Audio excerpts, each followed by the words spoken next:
a little bit of science and a scientific accomplishment from yesterday. If you don't already know, if you didn't hear the planet shiver in applause, we're going to be talking about that today with astrophysicist Paul Wallace. I'm Doug Pagitt, sitting here in my studio office in Minneapolis. We'd love to know where you're from. If you're on the live stream already, let us know where you're coming in from and what you're doing. If you're listening just on the podcast, really glad to have you along. As we like to say every week, good to be seen by you and good to be heard by you. And nice to have you along with us today. Paul, you're an astrophysicist, and boy, yesterday must have been a day when all the people in your world just really cheered along because they landed a rover on Mars. How is that even possible? Again. Yeah, it was. It's always a big deal. People work for these things. You know, I've been aware of this project for, I don't know, 5 years, and people have committed their entire, 10 years basically of work, daily work to this.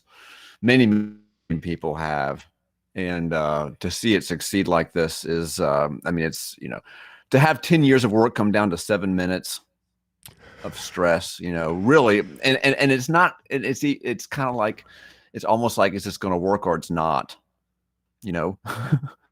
So I watched the footage of people cheer, the pins and needles of the people in Pasadena at the Jet Propulsion Lab, which I was surprised it was Pasadena. We can talk about that in a moment, but they really did seem like they were not sure if the Persistence rover was going to survive the landing. Like, how can they be so sure that they got this thing to the right planet out there, and then that they got it to the right part of the planet, and then still be nervous? Like, just talk us through how precarious this whole thing is.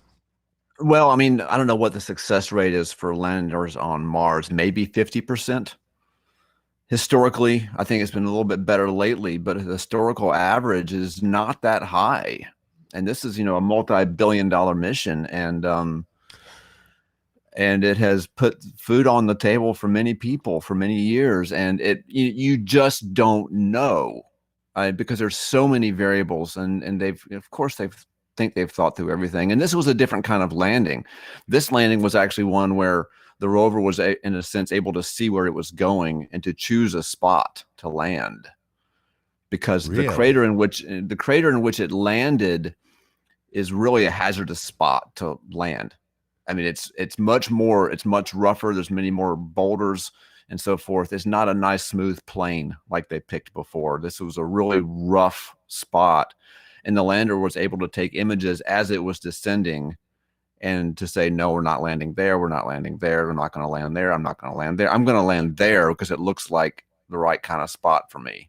And it put it right down where it's supposed to be. Imagine taking a VW bug, that required like a $2 billion VW bug with a nuclear engine. It's nuclear powered, and say, I'm going to put that on, like, point to this little dot in the sky, Mars. I'm going to land it on that, on all 4 wheels, and drive it around. That's an incredible technological accomplishment. Yes, it is. It is so much. When Shelley, my wife, and I were talking about this last night, I was all, teary-eyed, and wanted to ask you why you think especially older middle-aged men seem to cry yesterday, because that was happening, around and about the country. And she literally said, it is unbelievable. Yeah, it is. In a way that made me think, this is why people really don't believe that these things happen, right? They don't believe we landed on Mars or on the moon. They don't believe that we're out there in Mars, because it feels so fanciful, right? Like, when you describe that 33 million miles away, there is a planet, regardless of how big the planet is, 33 million miles away, and you're going to land something there? Like, I worry that I don't get decent Wi-Fi in my basement. Yeah. How can they communicate? And 33 million is actually the closest it ever gets to us. So that's, was this the closest? Really, actually, quite a bit farther than that. No. It's right now. It's, I don't know, it's quite a bit further away than that. But the point is that it's incredible. It really is. Really incredible. How I mean, there's just so many things I want to ask you about, and I know as somebody who knows the technology of this, these questions can feel a little behind. But how does the communication work? Like truly, Radio? we can't get an you can't get cell service in an airplane, right? Because you're above the towers. Like, why can we communicate images from a rover on Mars, 33 plus million miles away, and you get outside of a major metropolitan area and you can't get satellite? Well, it's the sensitivity of the receptor. I mean, the signal's not that strong. It's way below what we're picking up, around the house here. It's not that strong. And it's a very particular frequency. And and also the rate of data coming in is far slower than the rate of data that we are communicating right now. The number of bits per second is far slower. A single image is one thing. That's why it takes 11 minutes or something to get an image back. It does. And there's an 11-minute delay. Yeah, there's 11-minute delay. It's moving at the speed of light. But it still takes 11 minutes. I mean, I get almost teary-eyed just to hear you say something is moving at the speed of light. That is, why is this so magical? A friend of mine is I can see her. She's on the chat right now saying something. Her son was just, a 15, 16-year-old son was out of his mind yesterday with excitement. Yeah. Like, it spurred on a next generation of people. Like I mentioned, middle-aged men of my friendships who are posting on social media that they too are teary-eyed. Why do you think this is so magical? I think it's the 15-year-old is one thing, but I think for people our age that, especially those who remember, the Apollo missions, it like brings back all of this memory and all this heavy emotion of the Apollo missions I remember the latest one in 1972. I think I vaguely remember watching that on TV as like a 4-year-old, but many people, many middle-aged dudes had this deep emotional reaction. And in my theory, I'm not going to try to publish it, but my theory is that it's so powerful because it brings back those early memories of the Apollo program. Well, it's just so fascinating. People in the chat are saying women too were teary-eyed. So good point. Only bring up men because they don't often brag about their emotional moments of being overwhelmed by something happening. So we've talked over the years, and I was a little soured on the fact that NASA had basically given up on the moon. And I think 4 or 5 years ago, something you said to me, well, they gave up on the moon because they want to go to Mars. And they want to get people on Mars. And it felt like we were in a lag for a while, that the kind of outside of this planet science endeavors felt like they were diminished. I don't know. I think even maybe some of the administrations started to fund less, or we were like working up deals with private industry to do this. And I don't know, maybe Bezos and Musk and these guys are helping to fund all this. I'm not sure, but this feels like you say, like it's something new. Is this the case? Are we going to have a whole period of time where common good science is going to, get us thinking about the heavens? Well, unmanned exploration of the solar system for the last 20 years has been off the charts. For the last 20 years, unmanned. Starting back with, I guess, Hubble, but I'm thinking of the solar system here. I'm thinking about like Galileo going to Jupiter. I'm thinking of Cassini going to Saturn, and I'm thinking of the Mars rovers. And even had that flyby a few years ago, which was very exciting for me to finally actually see the surface of Pluto, which I've been talking to students about for 2 decades, and finally I get to see, the surface of. So really, unmanned exploration has been really seeing a golden age in the last 20 years. But I really do think the point of a lot of 2 things, really.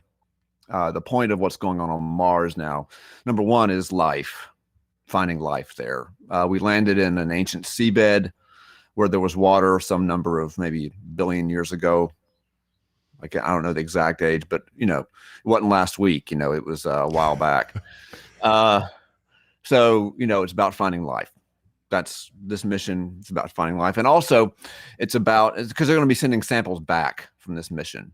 Like, we'll have our first Mars rocks. Actually, we have found Mars rocks on the Earth, but these are going to be chosen and brought back. How are they getting them back? They're going to launch. They've got a separate launch vehicle. The thing that landed the rover.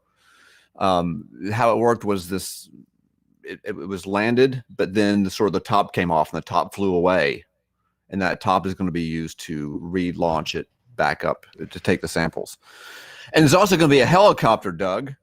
I did see the thing about the helicopter, but I didn't know there was a rocket on there that could fly from Mars to Earth. Yeah, I guess I must have, because I did hear they were trying to get samples, but I hadn't thought about it till now. Yeah, so that's going to happen, and there's going to be a little helicopter. But so one thing is finding life on Mars. That's one thing. But another thing is thinking really long term about us going to Mars. Talking about manned versus unmanned flight. Yeah, we're going to eventually go back to Mars in human form. And one of the experiments on this, on Perseverance, is going to see if we can extract oxygen from the atmosphere is basically all CO2. And they want to extract the oxygen from that CO2, see if see if they can do that. Incredible. Make it eventually, to make it make the atmosphere breathable is the idea. Incredible. Christy is asking on Facebook, how far down do they dig for these samples? Do you know, like the rovers? I don't know how deep they're going to go. I don't know. It's not going to be more than a few centimeters, I imagine. They may take some off the surface, and they may dig some, but it won't be more than, I really don't know, but not like I can't imagine them going down a meter. And is that being, if you don't mind me just sort of drilling down on this, please appreciate the time. Nice. Are they controlling this from the propulsion laboratory in Pasadena, or is this all pre-programmed into the machine? No, it's being controlled. They don't know. They've got a series of tasks to get done, and they're going to take it one micro task at a time and make decisions very slowly. And some of the tasks, I think the. Oh boy. From here. Yeah. So you say do this, and you got to wait 22 minutes to get confirmation that it did that, because it's 11 minutes there and 11 minutes back. At least 22 minutes to get confirmation that it worked. We need to come up with a catchphrase that is like, what are you, operating on Mars time or something, when someone's real slow to respond to you? Right. Yeah. Okay, so on the broader sense of scientific accomplishment, yesterday had this sort of two-side story going on. We're watching the state of Texas not be able to function its power grid. Yep. Because of choices that people make. And then at the same time, we're watching people cheer that we've landed another and much more sophisticated machine onto Mars that's going to then shoot another rocket back here with samples in it. Yeah, right. When we just first got on here, just before we started the broadcast, I said, hey, we could talk about the rover today. And you said, yes, sometimes things work. Sometimes. Can you just say a little bit about that in the way we think about science, because it seems so important, right? That there's this sometimes element to it. I'm tempted to get into this thing about letting the free market run your utilities versus good public policy and science making your decisions. But I think I might resist that soapbox. But I really do think that when things are not designed for profit, when things are designed for reasons other than profit, sometimes they can work. These missions, I mean, they have to be cost conscious. That's a joke, I guess, it sounds like a joke with the price tag.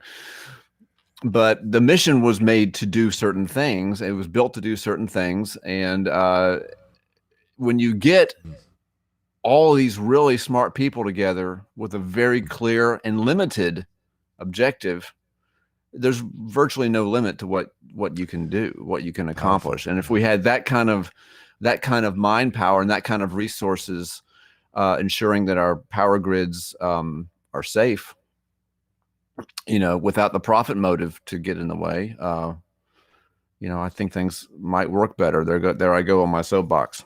So, well, I think it's a solid soapbox, right? Whether or not profit motive is, we've been all around that in our society, right? Whether it motivates people to good or it seems to me that when it's so clear that somebody has the ability to extract enormous profits, they will put people at risk. That's something we should really worry about. But there even was a period of time when the space exploration felt like it was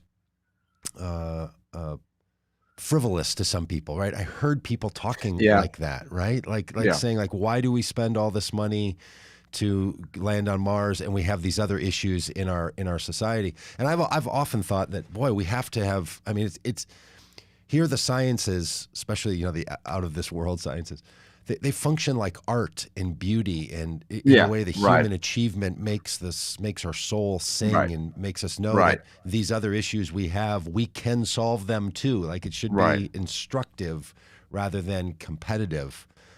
And the fundamental mistake in the logic there is that it has to be an either or, that either we eradicate poverty or we send things to Mars. It's not, it doesn't work that way.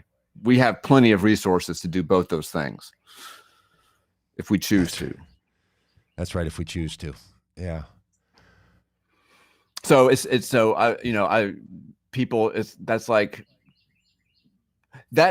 different than people saying, oh, you shouldn't, why do you give to the Humane Society? People have enough problems. Yeah. Why don't you give to societies that help people and not animals? It's not even an argument.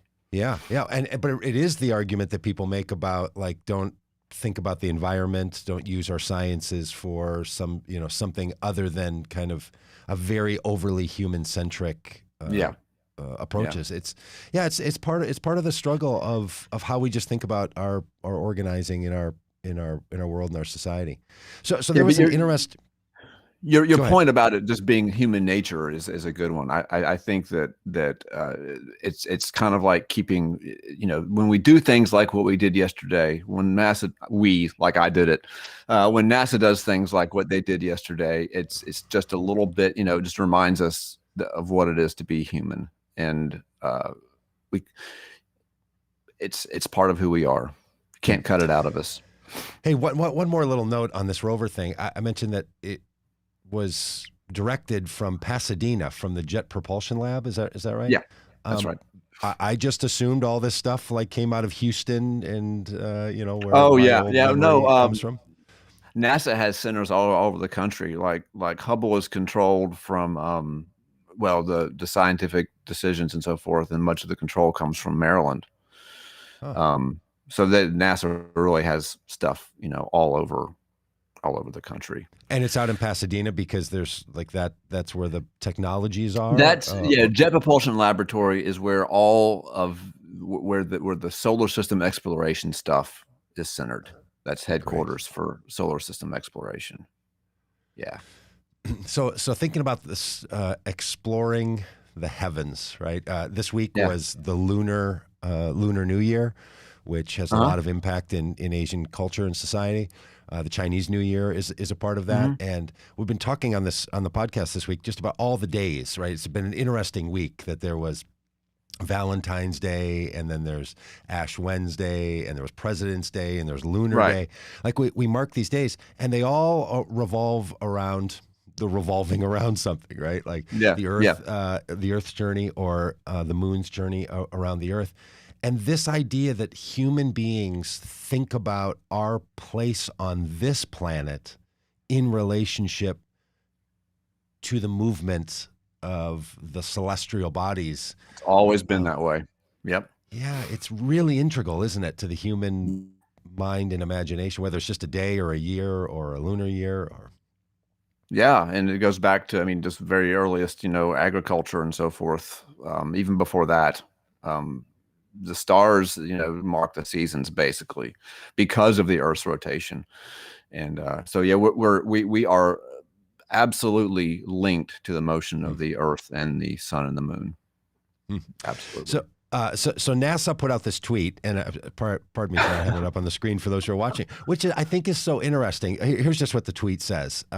For the next hashtag 40 days, many Americans will reflect on their faith and participate in self-examination practices in preparation for Easter.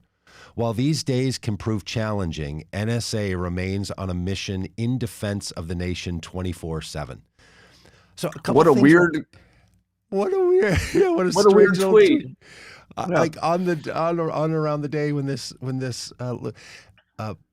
great accomplishment happens, and I kind of thought, first of all, and my friend who I noticed that through on Twitter, Amy Sullivan, she wrote the tweet that said, "This might be the first time I've ever heard NASA like reflect or bring up the religious calendar holiday." They're obviously referring there to the 40 days of Lent, right? That started on Wednesday with Ash Wednesday, and to just sort of acknowledge that narrative that people are in, sort of human development and spirituality and what they're doing, and kind of put them together. I thought that was interesting in and of itself, separate from the content of the tweet. That was such an interesting way for whoever's running the Twitter account for NASA. I wonder who put them up to it. Whose idea was that? It must have been somebody who was observing Lent. It must have been somebody. I mean, do they just look at whatever religious? I mean, they have a religious calendar there at NASA, and they're always like trying to link up their tweets with what's going on, say with the American Hindus or whatever. I mean, I don't know. I don't know either. It was interesting. Okay, so why do you think they would refer to their work at NASA as an act of defense, that protecting the country? That was more odd to me, actually, than that was the weirdest part to me too. It wasn't that they included the religious stuff, but I don't think of defense when I of NASA. Now, I'm sure that they do some work there, but I think of, I guess because I'm a scientist, I think mostly of science and exploration. But I do know that NASA has certainly been. I mean, they've launched satellites, defensive satellites, and I'm sure God knows what all they've done. But I think it was an odd thing to put in that context of Lent and right. self-examination. Yeah. It's just such a curious public face for NASA to put out in the midst of all this. And I'm just sort of glad to see that science is out there. Glad to see that faith is out there. The curious place between people of faith and science is always a rough and tumble going on. So you betcha. So what is next in the explorations of the heavens? How do you see it? What do you know as somebody who's deep in this industry that the rest of us don't have the? Oh gosh, I wish I had something nice to see. Tell you. I don't have an answer for you on that one. I'm thinking about all the missions that have just gone in the last few years. Thinking about what's next. I'm sure there is another Mars mission being prepared. I just don't remember the details, Doug. Do you know anything about what Elon Musk? I just heard a story about this brought up, that Elon Musk and Jeff Bezos both have their own projects going on trying to get human beings to Mars. Is that anywhere in foreseeable future, or is this? I mean, Musk will tell you it is, but I'm really just I was going to say between you and me, but that can't be because we got listeners here. I'm actually a little bit skeptical about humans on Mars. I feel like there's so many. I mean, there are huge challenges, and we've overcome huge challenges. But I think this is a whole nother order of magnitude. Mm-hmm. Not just to get humans there and back. I think that's certainly possible. But to have them stay for any amount of time, which you'd kind of want to do after a several-month trip, right? You wouldn't want to travel for You don't want to Ted 6 Cruz it months down and to then stay there Cancun for a just day and come back. Yeah, You want to right. stay a while, but the bare fact of it is that the solar radiation is horrific, and for biological systems like our own, it's just going to play havoc, and there's really nothing you can do about it. The reason that we don't have a problem here is because of our magnetic field in our atmosphere. But Mars doesn't have such a magnetic field. And it's really mostly the magnetic field that protects us, doesn't have that. And the surface of Mars is a hell for human bodies. So I think if we go, we might have to spend the whole time in a cave somewhere to protect us from the radiation. As you understand it, since people for much of your career have been talking about this, human beings getting to Mars, why do they want to go? What's the, I mean, outside of sort of the next challenge, is there some reason that human beings should go to a place that's not prepared for human existence? I think only because it's the next step. Because, I mean, the work required to make Mars habitable is going to be centuries of work. Really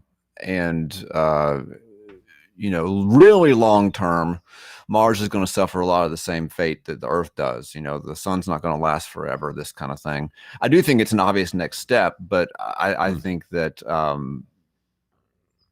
that the reason we're going is, to be honest with you, I think it's essentially colonialism. Like there's another spot we could take. Yeah, there is exploration. There's a lot of good there too. But I think as far as and I really do think that that's largely what it is. It's simply exploration.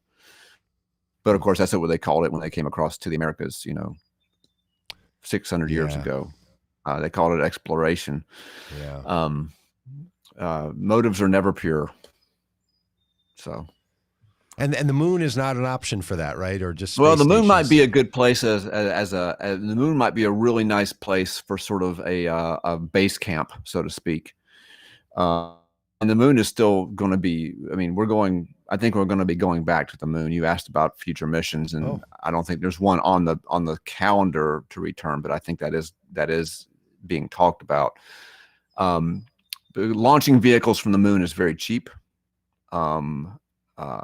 Because the gravity is so low, and I really do think it's going to become sort of a base camp for Mars, is what it's going to end up being. But it's really about Mars right now.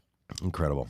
Well, astrophysicist Paul Wallace, to you and to all of your great scientists. I mean, what a day! Thank you.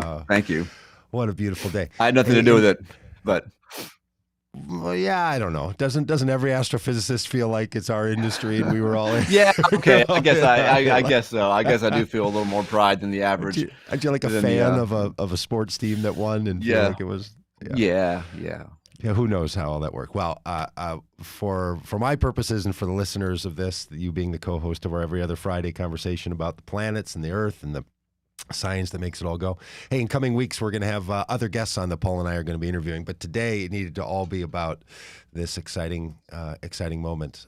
Hey, by the way, I know we have to go here, but did they know this was the day that they were going to land? Like, was this well scheduled out? Because I didn't seem to hear about it until now. I thought they would make a. I think they have a target date, and that it may move a little bit based on for example, dust storms on Mars. Okay. They happen. I mean, right now I think it's rather quiet time, but they can still happen. And so it is decided, Wow. It was probably within several days of the event. Well, it was such good news. Because it was in a nice stable orbit around Mars, and it could have kept going for a long time. So there was no rush. I see.